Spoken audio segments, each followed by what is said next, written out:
Welcome, Mya Giuliani. Thanks for joining us here this morning. Hi, thanks for having me. You got to go all around those barrels on Victory Avenue, right? Yeah, made it okay. I'm telling people if they put any more blockades up, we'll have to parachute in here and get a gondola hot air balloon to get us out every day.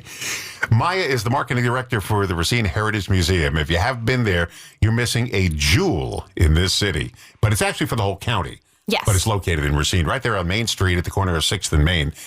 And I've been through that many, many times. There are exhibits in there you wouldn't even believe are in there, including a mummy. Where did they get that mummy from? It's a real mummy, right? It's a real mummy here from Egypt. Yeah.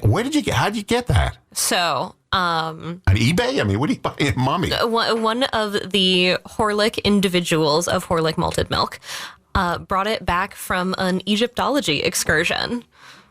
Wow. And he gave it to you guys. Eventually. You know, I go in there and I see him in the glass case. I don't know if it's a man or woman. I don't know. What, you know? So that was actually kind of controversial. We thought that the mummy was a woman for many, many years. And then in the 80s, we took him up to Milwaukee Public Museum and got him x-rayed. Oh, wait, that's right. You actually have the x-rays there, too. Yes, yeah. You can come and take a look at him. We found out that he's a boy. His name is Malty. Obviously, he didn't have a birth certificate with him. You just call him that. Yeah. Yeah, and every time I go in there, I say, wait a second, I think I saw a finger move. You know, hold on a second here. No, I didn't. Well, wait a second, something moved. You also have a really neat exhibit. If you've seen the movie A League of Their Own, you'll know about the Women's Baseball League they had during World War II. And in there, you have the Racine Bells uniforms, pictures, and everything. Yes, right there in our Sports Hall of Fame. And we induct new athletes into our Sports Hall of Fame every single year, and you can come see a new item.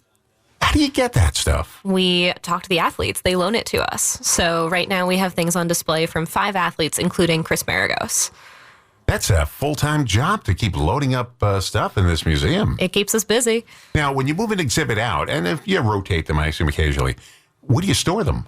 You don't get rid of them, so you got to store them somewhere. So we have 3 different storage facilities around the county, and one of them is inside the museum. So deep in the basement, under all of the cool stuff you see, we have storage areas where there is so much more than you could possibly imagine. You even have that old car exhibit. So that's been rotated out. Oh, it's out there now? Okay. Yeah, but we bring some of our cars in our collection out to the county fair every year, so you can come visit us this summer there. I was in Murdo, South Dakota. You know where that is? Nope. Nobody knows where it is. Okay, so I'm on a road trip out to somewhere, and we stop in Murdo, South Dakota, and there's an auto museum in the middle of nowhere. But my wife worked with somebody at Ascension Hospital who's related to the owner of that thing. So we stopped in there, and there are acres and acres and acres and acres of cars, including a Horlick car. I think is it Horlick? I'm trying to remember who it was. Are you thinking Case? Or are you thinking Mitchell? No, it's Case. Okay. It's Case. I knew it wasn't. It's a Case car. And it's in pretty good condition, but it's laying in a barn. And it's, with a bunch of other cars there, and they have a Case, and you can see it on the grill. And this looks like a Model T. And I said, this car doesn't rot here, because you didn't have a Case car, did you? We have a Case car. Oh, you have a Case car? Yes. We'll take it to the county fair. It's from the 1920s. They only manufactured in the 1920s. Yeah. And this particular model was designed for golfers, so it has a special section for you to store your golf clubs in it. I'm trying to think, is it what? Case and Mitchell, those were the 2 made here, right? Those were the 2 major ones, yes. Got to be Case then, because I know it wasn't a Mitchell. And so you find these things, and I was about to, quick, get over here with your tow truck. We got a Case car over here. Well, that's neat. But you are here to talk about the renovation of an old schoolhouse. Yeah, so we're not renovating it. No, we are inviting everyone to come visit. And they can renovate it. No, I'm I mean, they can come help us garden for sure. Some little kid was chewing gum there. It's renovated. Okay, so the schoolhouse is in Caledonia. Yes. Is it on the same plot where the train depot was in Sturtevant? They moved it somewhere out there. No. This is in the place that it was originally. Oh, this is the original schoolhouse on the location. Original schoolhouse on the location. Wow, Yeah. and it's in Caledonia. Where is it? It's on Highway 31 and 5 Mile Road. That's pretty easy to get to. You cannot punch in an address. You have to punch in the cross streets because it doesn't have an official one. Oh, wow. What year is it from? It is from 1888. Whoa. Wow.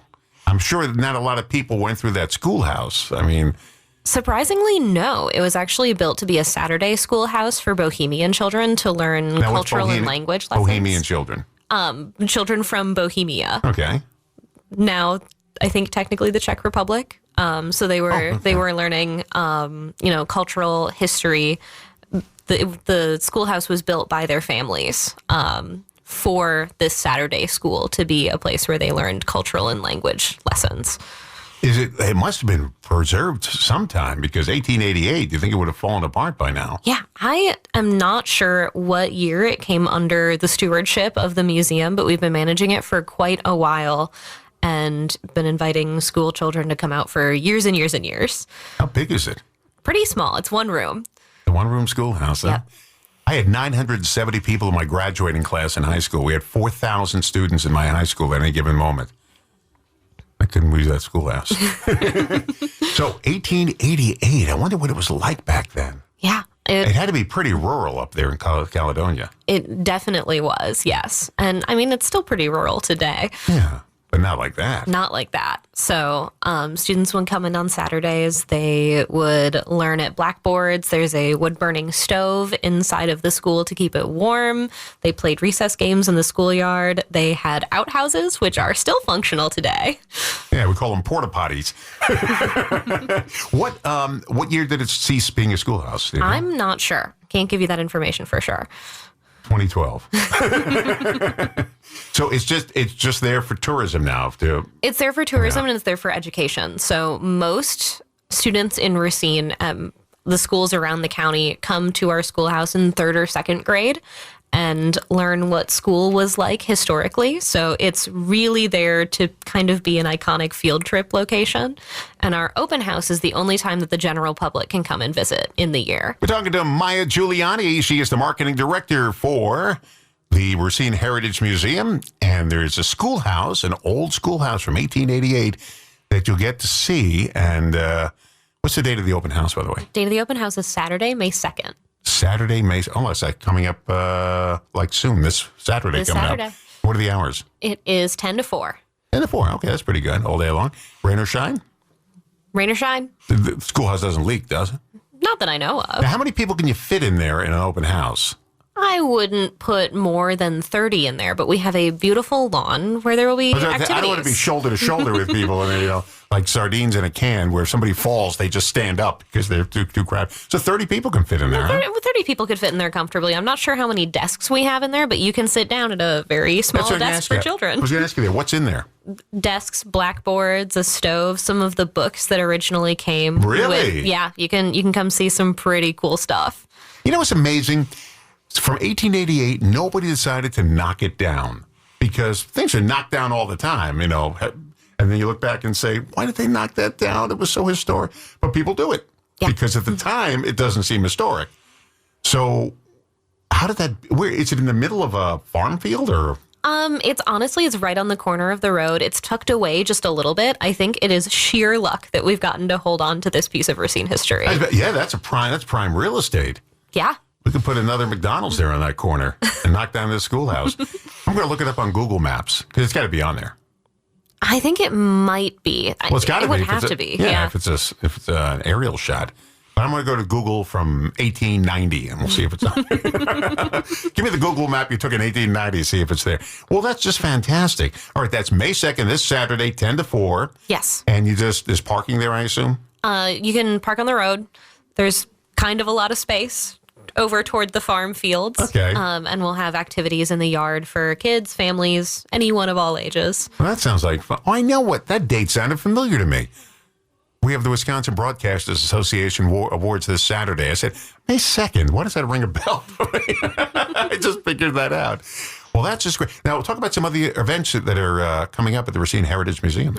We have an exhibit coming out soon called Workers, Wax, and Weddings. It is kind of a clothing-focused exhibit about women's war uniforms, clothing, wedding dresses, the textile history of Racine. That's coming up in the fall. We'll have our sports hall induction ceremony, and we'll celebrate a whole new class of athletes who changed the fabric of our city. And that's great because I've been there and I've seen the sports hallway you got there with all the exhibits. That's great.